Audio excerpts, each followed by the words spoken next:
Bonjour, bonjour, bienvenue sur la DN Beauty. Aujourd'hui, on va parler favoris beauté. Je vous ai tourné mes déceptions de beauté, c'est l'heure maintenant de parler de mes favoris. Ça fait super longtemps que j'ai pas fait une vidéo comme ça, la dernière que j'ai faite, ça doit être l'année dernière. Sinon bon, il y a les traditionnelles vidéos de début d'année où je vous parle de mes favoris de l'année, mais mis à part ça, c'est vrai que je fais plus tellement tout ce qui est favoris du mois. J'ai un peu fait le tour de ma garde-robe beauté et j'ai pris tous ces produits-là qui m'ont marqué. Tout d'abord, un gros favori, c'est vraiment ce fond de teint Herré Perez. Je sais que je vous en ai déjà parlé dans mes favoris beauté de l'année 2020, mais c'est vraiment une tuerie intersidérale. C'est le fond de teint Oat Milk Foundation que j'ai en teinte Brue, et vraiment le truc me fait une peau de malade.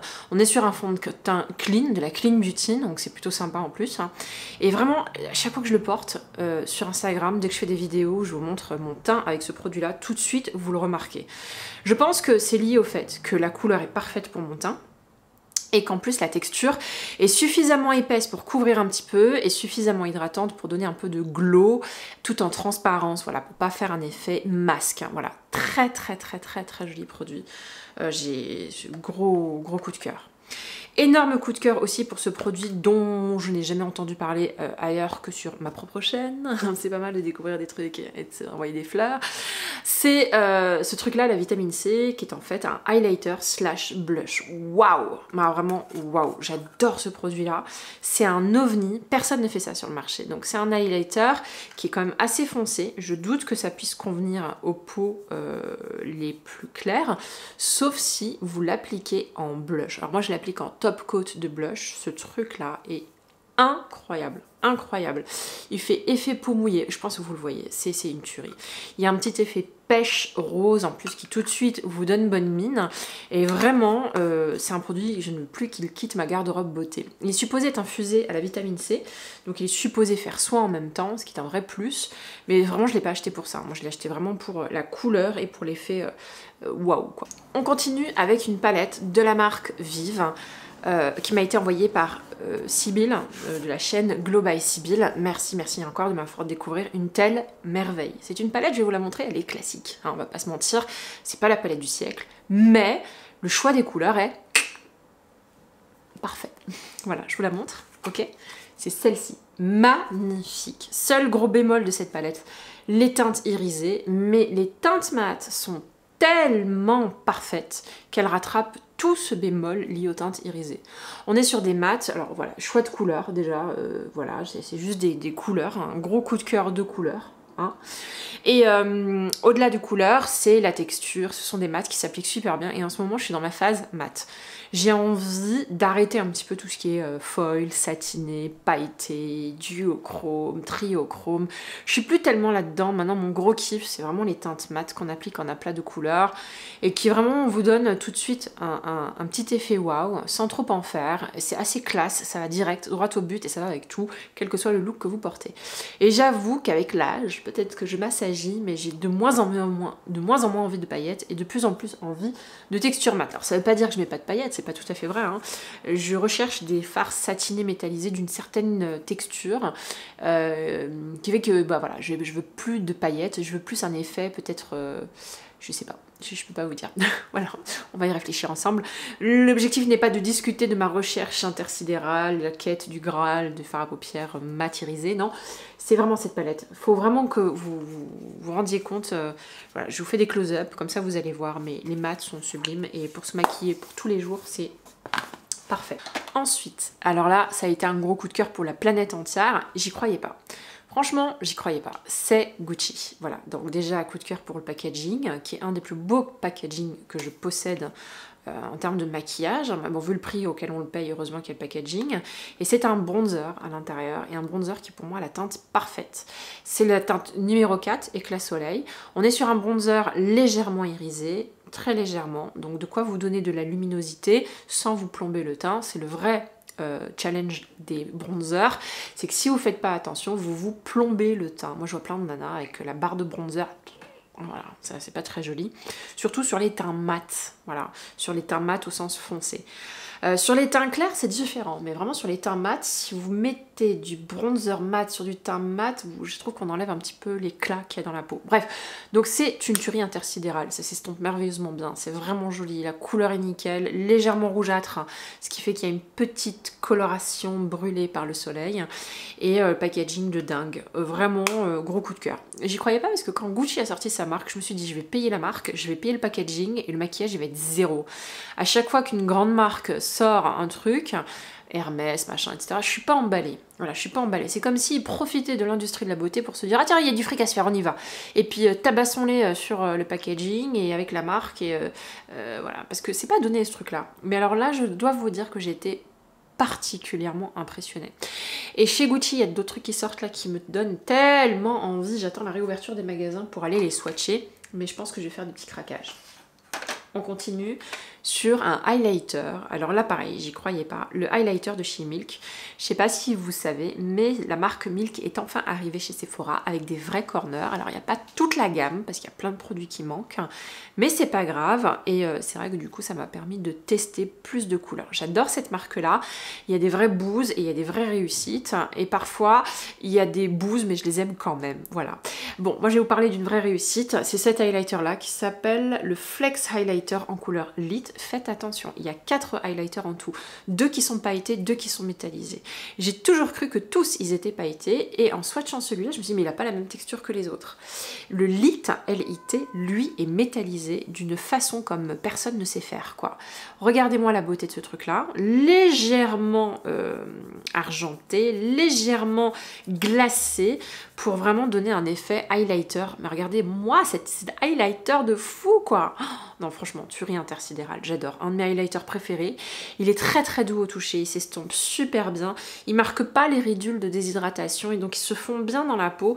Non, vraiment merveille de chez merveille quoi. Je vous le recommande à 1000%. Voilà, c'est mon gros coup de cœur et ce sera sûrement probablement un des meilleurs highlighters de l'année 2021.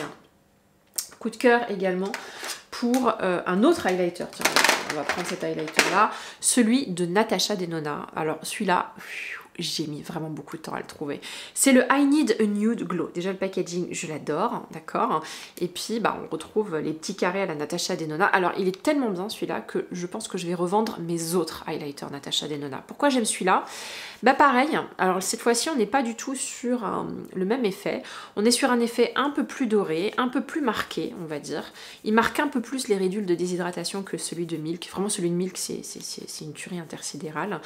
Mais il a une coloration un peu plus dorée, vous pouvez le voir juste ici, qui va vraiment lui permettre de magnifier un petit peu les peaux bronzées au soleil. Donc ça vaut vraiment le coup. Je pense que je vais attendre un peu plus quand j'aurai un peu bronzé. Si je bronze un jour, si on part en vacances un jour, mais si normalement c'est bon. Mais alors vraiment une texture parfaite. Je trouve qu'ils font bien dans la peau. Pareil, il est très agréable à porter. Il marque pas, c'est pas l'effet eyeliner, surligneur, pardon. Je dis surligneur parce que parfois il y a des nanas, elles mettent juste le highlighter en bande là, comme ça, là. C'est très joli. Voilà. Moi j'aime bien le highlighter en bombé de la joue. Et pour celles qui, comme moi, sont de la team glow, veulent marquer le bombé de la joue et donner cette impression de joue de bébé, on va dire, juste petite impression dans la nuit noire derrière un camion, c'est ce produit-là qu'il vous faut. Franchement, il est topissime. Voilà, c'est vraiment deux highlighters qui sont différents l'un de l'autre. Hein. Là, on est sur un effet mouillé glacé, là, on est sur un effet un peu plus chaud et un peu plus maquillé. L'autre, le Flex de chez Milk, est un peu plus naturel. On continue cette fois-ci avec les mascaras. Bon alors là, très compliqué les mascaras. Franchement, je crois qu'il en sort un tous les mois qui me passionne. Voilà. Il y en a encore un qui est sorti, mais j'attends d'avoir un peu plus de recul. Pour le moment, ceux pour lesquels j'ai du recul sont ces trois-là. Le Kosas, on va commencer par celui-là, qui est absolument génial. Un des meilleurs mascaras clean de la beauty sphère, d'accord? Je suis obligée de le mentionner parce que faire des mascaras clean c'est un peu compliqué et pour qu'ils soient vraiment très très bien c'est encore plus compliqué, mais là Kosas a vraiment réussi à le faire. On est sur un mascara en plus avec une brosse comme ça et alors vraiment j'ai découvert à quel point c'était super pratique, mais vraiment super pratique, c'est même hallucinant. C'est un vrai bonheur à appliquer. petit bémol, il sèche relativement vite. Voilà, il est déjà sec le machin, mais franchement, je le rachèterai parce que vraiment je le trouve génial. Cosas, mais c'est déchire tout. Pour faire un mascara de cette qualité et qu'en plus il soit clean, on est obligé de les admirer, donc superbe. Deuxième mascara de malade mental, c'est le Pat McGrath Lab. Alors celui-là c'est vraiment dommage parce que je trouve qu'on n'en entend pas du tout parler. Vous savez, j'aime tout le temps les mêmes mascaras en fait. C'est des mascaras volumisants, qui donnent un peu de longueur, mais surtout volumisants et très très noirs. Et celui-là, il remplit toutes les promesses. J'ai toujours aimé les mascaras Pat McGrath. J'ai le Fetish Eye, le packaging est noir. J'en ai deux même. Tellement je l'aime. Alors celui-là, je crois que je l'aime encore plus. Il donne encore plus de drama à votre look. Et puis le dernier, le Anastasia Beverly Hills, qui est une tuerie intersidérale. Alors lui, il a cartonné sur le marché. Franchement, c'est un des meilleurs. Probablement le meilleur. Je pense que cette année, ça va être très très difficile de choisir le meilleur mascara du monde. Il va falloir vraiment que je fasse des tests, des comparatifs, que j'en essaye un sur un œil, l'autre sur l'autre œil, et que je vois parce que j'arriverai jamais à les départager. Je les aime tous, je les aime tous. Vraiment 3 mascaras, voilà, ça vous permet de changer un petit peu, mais je crois que le plus drama, c'est celui d'Anastasia Beverly Hills. C'est celui qui donne vraiment le regard le plus chargé comme j'aime, quoi. Moi, j'aime le mascara qui donne l'œil chargé. J'aime pas le mascara naturel, sauf de temps à autre. Et pour l'effet naturel, j'aime beaucoup le Définicil de Lancôme. Mais quand je veux un regard rock'n'roll, c'est vraiment vers ces 3-là que je me tourne. Et principalement le Pat McGrath ou l'Anastasia. Peut-être que je vous recommande le Anastasia parce que le Pat McGrath, il me semble un peu plus cher. Voilà, s'il faut vraiment faire un choix. Autre produit que j'adore, alors la planète entière l'adore, hein, c'est assez bluffant, c'est d'ailleurs ce que j'ai utilisé pour mes sourcils, c'est cette cire de chez Anastasia Beverly Hills qui déchire tout, voilà, elle est géniale cette cire. Je vais pas vous mentir, faut pas se mentir, cette cire ne tient pas toute la journée. Donc c'est pour ça que j'ai toujours, quoi qu'il arrive, un petit faible pour le Soap Bro. Mais pourquoi cette cire elle déchire? Le Soap Bro, en fait, c'est un peu chiant, il te faut ton truc pour mouiller le savon et ensuite tu vas mettre ton pinceau et le problème c'est que si t'en mets trop, ton sourcil il devient blanc, il y a des gros morceaux de savon là-dessus. Avec le Anastasia Beverly Hills, c'est beaucoup plus difficile de se foirer. Voilà, la cire est toute prête à l'emploi, t'as pas besoin de mouiller quoi que ce soit, tu trempes le pinceau, bam bam bam, et puis si tu trouves que t'en as pas assez, tu rajoutes. Donc ça se dose beaucoup mieux, c'est plus facile à utiliser. Ça colle bien le sourcil, hein, ça en a bluffé plus d'une, moi en tout cas ça m'a bluffé, et c'est vrai que ça le fixe plutôt bien. Mais en fin de journée, t'as quand même rien du tout. Et pareil pour le Soap Bro. Mais le Soap Bro tient un peu plus. Mais quand même, petite préférence. Oh, je sais pas, j'hésite. Donc on va essayer de pas choisir entre les deux. On va revenir aux palettes. Alors, je sais que je suis un petit peu en retard, mais Huda Beauty sort énormément de palettes. C'est un peu compliqué de suivre. Là, il vient de sortir des palettes de marron. Il y en a 3 différentes. Je vais peut-être me prendre la plus foncée parce que les marrons de la plus foncée, j'en ai pas des comme ça. Mais c'est vrai que toutes les palettes se ressemblent. Les 3 palettes qui ressemblent à aucune autre sont celles qu'elle a sorties l'hiver dernier, c'est-à-dire celle-ci. Voilà, je sais que je suis en retard, mais c'est la gamme Haze. Voilà, la Purple Haze, mais elle est tellement belle, les filles. Mais elle est tellement belle. C'est canon, quoi. Mais vraiment canon. Si vous aimez pas la Purple Haze, essayez la Kaki, mais qui est tellement belle. La Kaki Haze, mais elle est géniale. Donc voilà, c'est vraiment ces 3-là. Les 3 nouvelles qui viennent de sortir, elles sont bien. Mais t'es pas là en mode waouh, quoi. Et puis vous avez la Sand Haze, qui est un peu plus classique, on va dire. Donc je vais pas m'étaler là-dessus, la Sand Haze. Elle est pas incroyable, d'accord? C'est vraiment la Kaki et la Purple. Elle déchire tout. Et quand on regarde toutes les palettes qu'a sorti Huda Beauty, c'est vraiment pour moi les 2 plus belles. Voilà. Et pourquoi la nouvelle collection me tente pas trop? C'est parce que j'ai acheté la collection, les 3 nudes, une claire, une moyenne, une foncée, qui s'appelle la Nude Obsession, et je trouve qu'elle ressemble énormément à ces nouvelles palettes qui viennent de sortir chez Charlotte Tilbury. Alors je trouve que, mais il faudrait que je les voie en vrai, donc dès que les magasins réouvriront, autant vous dire que je vais tout de suite aller voir. Je prendrai mon téléphone, je vous emmènerai avec moi. Voilà, donc gros coup de cœur pour ces palettes là. Autre coup de cœur également, c'est cette palette de chez NARS qui s'appelle Orgasmix. J'espère que je serai pas, comment dire, que YouTube va pas m'embêter parce que dès qu'on prononce ce mot, on peut avoir des petits problèmes. Alors que je parle juste de maquillage, hein. C'est une palette fabuleuse. fabuleuse, hyper pratique, très facile d'utilisation et suffisamment différente des autres pour donner ce petit effet waouh. On est sur de la super belle pigmentation, le choix des couleurs est juste hallucinant et j'adore les couleurs irisées qui sont là. Alors il n'y a que NARS qui fait ça, ce sont des irisés, ce sont des métallisés mais pas tout à fait métallisés, ils sont un peu sourds. Alors vous allez me dire, ça sert à quoi de porter du métallisé si c'est pas extrêmement lumineux? Bah je sais pas ce qui m'arrive mais j'aime bien moi tout ce qui est métallisé un peu sourd. Comme si vous aviez appliqué un fard mat et que votre paupière l'avait légèrement graissé. C'est cet effet-là que je recherche. Et donc je trouve que c'est sublime et c'est hyper facile à utiliser, quoi. Regardez-moi cette beauté intersidérale. Le choix des couleurs est complètement dingue. Je n'en reviens absolument pas. Il y en avait deux.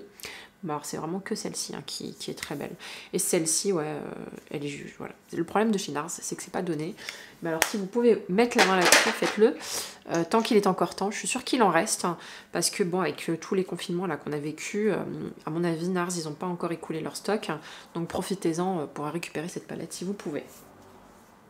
On va continuer avec trois couleurs de la nouvelle gamme de gloss de chez Ilia. C'est pas compliqué, ça ne m'a pas quitté. J'adore, je les trouve fabuleusement fantastiques. Mais vraiment, comment vous expliquer mon amour pour ces trucs de chez Ilia? Pourquoi je les aime? C'est parce qu'on est dans une texture mi-huile, mais très colorée. Les huiles colorées, si vous les achetez chez Dior, vous allez voir, c'est très très peu pigmenté. Voilà. Et moi, ça m'énerve qu'on nous vende des huiles qui, soi-disant, sont de couleurs différentes. Et en fait, il y a un léger reflet et je trouve pas ça hyper joli. Là, on est sur des baumes à lèvres hein, qui sont hyper nourrissants. Et le choix des couleurs est complètement dingue. Je vais vous montrer ça. Alors, j'ai fait une vidéo Ilia, peut-être qu'elle passe avant celle-ci ou après, mais enfin vraiment que je vous parle des derniers produits sortis chez Ilia, c'est une tuerie. Regardez-moi la texture de ces machins, quoi. C'est magnifique, magnifique. J'ai pris trois couleurs, donc la rose que vous voyez juste ici, c'est la Tahiti, la couleur un peu rouge du milieu, c'est la Saint, et la Linger, c'est la dernière qui est juste ici. Vraiment, d'une beauté, d'une texture absolue, expérience beauté. J'adore le packaging, je le trouve super beau. Ils ne m'ont pas quitté. Ils sont toujours dans ma garde-robe beauté et puis quand j'ai la flemme, c'est vraiment vers ceux-là que je me tourne. Magnifique. Et on va parler d'un dernier produit un peu onéreux, je sais, mais alors là, pareil, énorme coup de cœur. Je pense que c'est plus pour les couleurs. La texture est fabuleuse. Hein. C'est Tom Ford qui a fait ça, mais c'est vraiment les couleurs.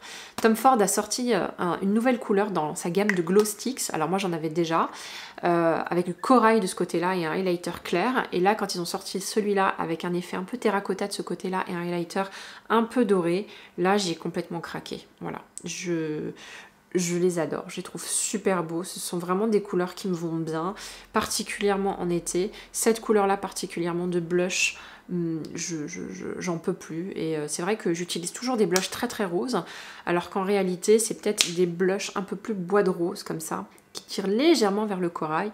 Le highlighter lui aussi est sublime, on est sur des matières qui s'étirent super bien, c'est magnifique. Magnifique. Moi, Tom Ford, j'adore, vous savez, toute la gamme blanche comme ça, soleil, je trouve que c'est vraiment des produits qui sont là pour sublimer votre hall, votre teint des vacances, si un jour on part en vacances. Voilà. Bon bah voilà, c'était mes favoris, vraiment ça fait très longtemps que j'ai pas parlé de mes favoris comme ça. J'espère que vous avez aimé, si c'est le cas, mettez un petit like si vous avez envie de revoir cette petite tête, n'hésitez pas à vous abonner, je suis là 2 fois par semaine, 1 fois en ce moment, mais parfois 2, enfin bon bref, hein. Je vous embrasse. Break the